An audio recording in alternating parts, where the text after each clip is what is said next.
Some names on the injury reports worth updating. So, Adam, let's start in Baltimore with some news on Zay Flowers.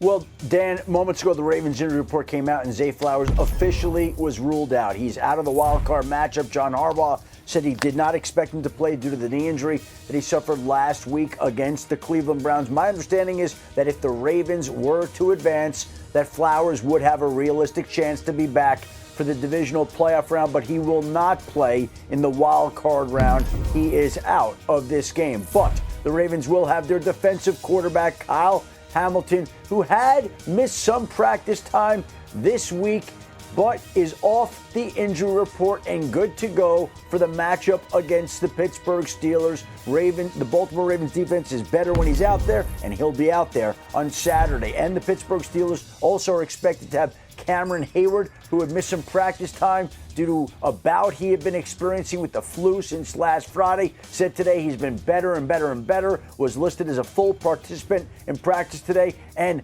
Dan, I think it's safe to say that Cam Hayward would not be missing a playoff game against the Baltimore Ravens over a bout with the flu. I would think not, Adam, and they are going to need him against Lamar Jackson, who may have just had his best season ever as a passer.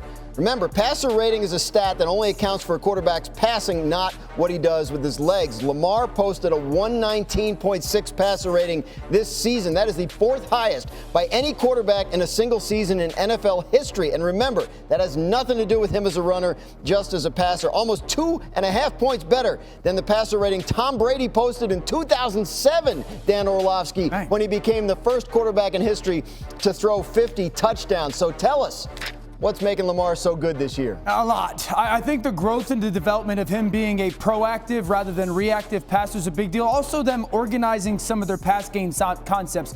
One of the things that Baltimore loves to do is they want a lot of their pass games to be, one, full progression, so the coverage doesn't necessarily matter. They get up there and read it out. And two, everything flowing into Lamar's vision. Now, what does that mean when it comes to everything flowing into Lamar's vision? They want concepts or routes where you have a flat route to the sideline right now, and then you get a corner route going vertical, and then you get a shallow route, and then a deep over. So you see how everything is just, once you start to the left side of the field, everything as you work across the field is your vision. It's number 1 to number 2, then it's really number 3 to 4. So if you start somewhere, you just constantly work through off of what the defenders do. So I love this for 2 reasons. Number 1, there's an efficient throw, and then there's an explosive throw. The efficient throw, go to flat right now. There's always a completion in this offense, and when it comes to that read, Lamar Jackson understands that corner tells him what to do. If that corner comes up and he's wildly aggressive, he'll throw the corner route. And if this corner, no matter who, the flat defender, if he gets depth, then Lamar throws that ball right now and it's completion. On this play, that corner's going to get a little nosy. And so as that flat or out route goes here and this corner jumps up, great. Now Lamar Jackson understands I want to throw that corner route. This is what I love about the growth of their pass game. Bateman's running the corner route right here. And a lot of times a young player thinks he has to go inside right now to get this safety to drive up. But then you lose leverage, meaning Bateman's already outside that safety. Don't need in, just continue to go to the corner route and trust that Lamar Jackson is going to see you. This is beautiful because the touch of the throw is ideally perfect. Now, let's live in a world where Lamar wants to throw that corner route and this safety takes it away because he's the only guy, once that flat defender takes that shallow, to take it away. Well, then Lamar would work then up to number 3 and number 4. But the question everybody at home should be asking is, well, if that corner's responsible for a certain area, why is he jumping up to take likely on this flat route? And this is where the growth of Lamar Jackson is, right? This corner has vision on Lamar. He's sitting there, it's zone. He's looking through likely right to Lamar Jackson. What I love is Lamar Jackson knows, yeah, I can take that easy 5-yard out because there's an efficient throw there, or I could be proactive with my eyes and really stare at likely to get that corner to say, oh, Lamar is going to throw the ball to him with his feet and eyes set there, and that's what's going to open up Bateman on the corner route. Watch the corner. He immediately jumps up. There's no reason for him to do that other than Lamar staring there with a little bit of a shoulder and almost pump fake, and that opens up Bateman on the corner route, and then the ability to throw the ball absolutely flawlessly in that vacated zone is perfect. That's a different Lamar. That he didn't do that consistently in those early years, but the growth and the ability and the capacity to do that on a consistent basis, That's why those statistical passing numbers have just skyrocketed. Yeah, that's awesome stuff. And I don't think a lot of people have their arms around how much he's advanced as a passer. It's huge. Just this season. It's huge. After winning MVP last year. Jason, he will not, however, have his top receiver, Zay Flowers, for this game, as we heard from Adam Schefter. So how does that change the way the Pittsburgh Steelers can defend the Baltimore passing attack?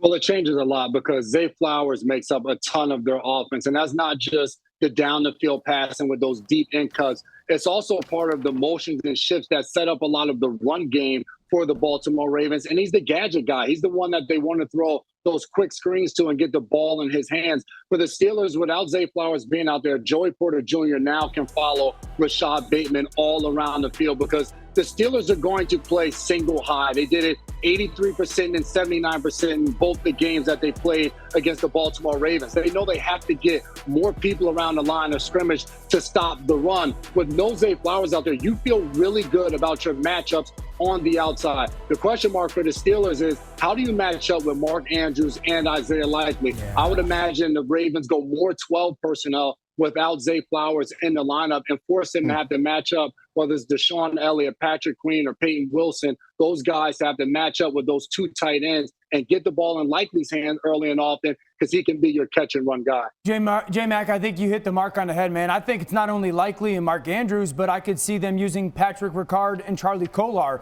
as well. So while I do understand that Flowers' injury matters, there's 4 different tight ends that Baltimore can use to create different matchups and get into different offensive packages, both run and pass. I do think it becomes a heavy tight end game. Huge divisional rivalry renewed in Saturday night's wild card game. Commanders will make his playoff debut Sunday night against the Buccaneers. Commanders rookie quarterback has been fantastic against the blitz this season, leads the NFL in 20-yard completions and scramble yards. Only Jalen Hurts posted a better QBR when facing extra pass rushers this season. The Bucs have blitzed 36% of the time this season, which is the 3rd highest rate in the NFL. Jason McCourty, do you expect the Buccaneers to blitz Jaden Daniels on Sunday? They're going to do what they do. Todd Bowles is not only his time with the Tampa Bay Buccaneers, that's who he is as a defensive play caller. He is going to come after Jaden Daniels. But I think it's how he does it. Now, the Buccaneers, sometimes you hear blitz and you assume that it's man-to-man and it's opportunities down the field. They play a ton of zone coverage, and they're not really pressed, giving up those opportunities down the field. I think with that blitz early on in the game, they're going to start to mix in some simulated pressure. Todd Bowles likes to send 5 guys. He's not always sending an all-out blitz. How they bring those 5, to me, is going to be the key to the game. If they're showing up in the line of scrimmage and now an off-the-ball blitzer is coming from where Jaden Daniels doesn't see him, and it still ends up only being 5 men rushing, you now still have guys with their eyes in case he decides to take off to run them down and get them on the ground. I think for me, the interesting thing with that, J-Mac, will be, can they pull it off with the no-huddle offense from Washington? Yeah. I mean, there's so many moving parts attached to that. You got to be at the right place, right time, right call, right guy blitzing, right guy dropping. And the no-huddle kind of counters that. So how much can it do? If I was Tampa Bay, I would be very concerned blitzing Jaden Daniels. Number one, he gets the ball out to the right place on a consistent basis, and it happens super quickly. So to J-Mac's point, this is a team that likes to blitz, but they're a zone blitz team. So to do that, you're giving some vacancies or some soft spots to a quarterback that is so about get the ball out of my hands, get the ball. I think that's part of that no huddle as well, is the built-in of it. And so you don't do it really well. You certainly don't do it well against this quarterback. He eats up zone coverage. I don't think this should be a identity, J-Mac, defensive game for Tampa. I think Tampa should kind of change it up. Play some softer zone, but don't blitz anybody. And then all-out pressure him in the red zone, but with some different kind of coverage to McLaurin, just because I think he's going to have his way against you. I love what you're talking about with the no-huddle piece of it, too, because you think about it in that week 1 matchup. Think about the experience that 16 games since then has taught Jaden Daniels on how to run the no-huddle, the comfort within it, and it makes it challenging for the defense. But it also puts pressure on the offense. And when I say that, when you get in that no-huddle, they have to communicate as well when you're bringing guys. So, Dan, even to your point, maybe they do decide to drop guys off and you're only bringing 4, but I still think it comes down to where that 4th rusher is coming from, because they do have Tyke Smith in the slot. he's a guy that can rush to and come off that edge. You know, it's funny. The Buccaneers did play Jaden Daniels in his NFL debut in week 1. He blitzed him on 46% of his dropbacks. I presume they're seeing a different guy at this point, and one of the reasons for that is the success he's had with the offensive coordinator there, Cliff Kingsbury. Dan, I'm wondering, like, Cliff seems like he might be the kind of guy that gets some head coach looks. You think he's the kind of guy that could go somewhere like a Chicago, a Jacksonville, have success with a young quarterback? Yeah, I do. I think he's learned a lot from the time with Kyler Murray. In his own words, he's learned a lot going with Dan Quinn right now and just realizing how to set a better foundation. And I'd also say this, when he was in Arizona with Kyler, there wasn't a great development and growth throughout the season of their offense and how it did get stagnant. That's a change in Washington this year. It has continually evolved. So I do think the way that he's handled Jaden and then the offense and how he's grown, no question warrants some head coaching interviews. And I like the Jacksonville one a little bit more than I like the Chicago one. Developing story now out of Las Vegas, and Adam Schefter is back with us for that. Adam, Raiders made another change today. What more do we need to know?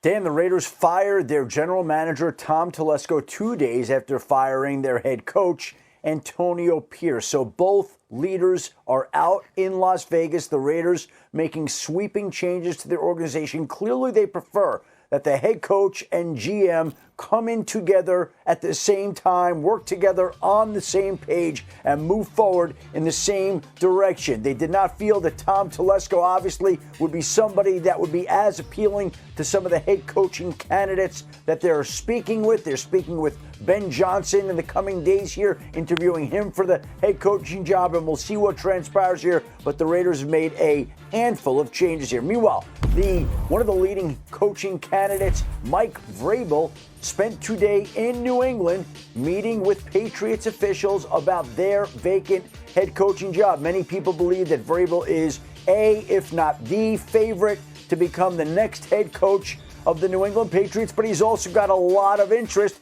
He's scheduled to speak to other teams as well, and so we'll see whether or not the Patriots can get a deal done with Vrabel. Meanwhile, Pete Carroll interviewing today with the Chicago Bears. Carroll has been interested in getting back into the league after taking off this past season, missed coaching, wants to get back to it, and met with the Bears. Obviously, Caleb Williams went to USC. Pete Carroll succeeded at USC, and the Bears are waiting to see whether there's a match to be made there by talking today with Pete Carroll. 73 years old, Carroll would be the oldest coach in the league if he got the job after that year off. Much more from Adam later in the show. Pete Carroll's Seahawks drafted Russell Wilson in the 3rd round in 2012, and he turned into a star. Posted a 75 QBR that year, which was significantly better than the one Caleb Williams posted in his rookie year. Carroll's Seattle teams were also known for a dominant run game that allowed a young Russell Wilson to throw more play-action passes, take deeper shots, and as you can see by these numbers, that was an issue for Caleb Williams in his rookie year as well. Regardless, Caleb's going to have to improve his accuracy in order to take the next step, as you see there. So all of that said, Jason McCourty, do you see Pete Carroll as a good fit for Caleb Williams in this Chicago Bears job?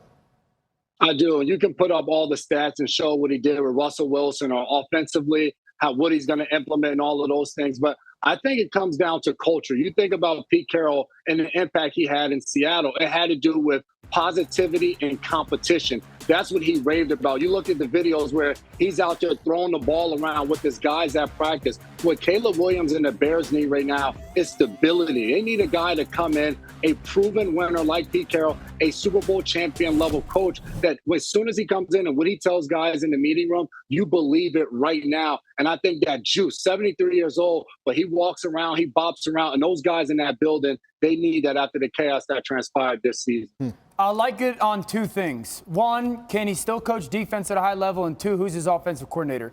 I remain adamant that the best thing that you can give a young quarterback in the NFL is a very good defense. It's not a pass-catching tight end. It's not a good run game. You want to give a young quarterback the structure of, hey, you don't have to score 28 to 35 points for us to win the game, and then you can build them up. So can Pete Carroll come to Chicago and get this defense to play at high level? And then the second thing, and I would say this is as important as Pete Carroll, who is your offensive coordinator? It can't be the philosophical stuff of the past when it comes to scheme. It has to be something that is 100% perfect for Caleb Williams. And Dan, I love what you said about the defensive side of it, because when Seattle was at its best, they were running that Seattle 3. But you think about, they had all pros on every level of that defense. To replicate it, you're going to have to go out there and get some studs. And I don't know if they're going to be able to do that. You have to draft really well and hope that you have that homegrown talent. But a great point. I remember talking to Sean Payton this season. He said a pass rusher and a running game are a rookie quarterback's best friend. Amen. It's maybe the most closely watched coaching search of the whole offseason, given the investment the Bears have in last year's #1 overall pick,